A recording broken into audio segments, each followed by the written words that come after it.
Tadi saya mengatakan terakhir begini, usahakan pakai ilmu koneksi.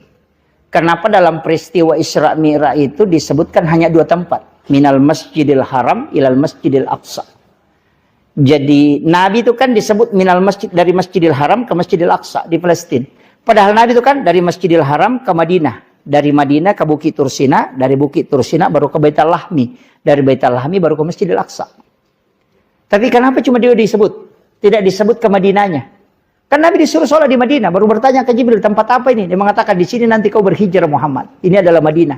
Dibawa ke Bukit Tursina, disuruh sholat. Selesai sholat baru Nabi bertanya, tempat apa ini? Di sinilah Nabi Musa berbicara langsung dengan Allah. Kemudian dibawa ke Baitul Lahmi. Nabi bertanya, disuruh sholat. Kenapa tempat ini saya tempati sholat? Malaikat Jibril mengatakan, karena tempat ini adalah tempat lahirnya Nabi Isa bin Maryam. Itu Baitul Lahmi. Baru dibawa ke Masjidil Aqsa. Tapi kenapa ayat menyebut 2? Minal masjidil haram minal masjidil aqsa. Kenapa cuma 2 disebut? Kenapa tidak disebut minal masjidil haram dal Madinah wa Bukit Tursina wa Baitul Lahmi wa masjidil aqsa?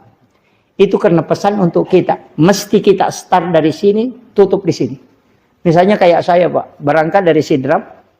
Tadi sholat subuh di Sidrap. Saya sudah sujud terakhir di sholat subuh. Itu saya sudah niatkan memang sholat di tempat ini. Sholat duhur.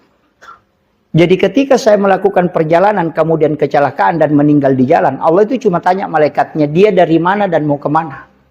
Dia mengatakan dia dari sholat subuh di masjid ini dan dia mau pergi bantaing sholat duhur. Itulah Nabi bilang orang Bugis sempajat tepat tuh. Itu yang banyak orang tidak tahu, Pak.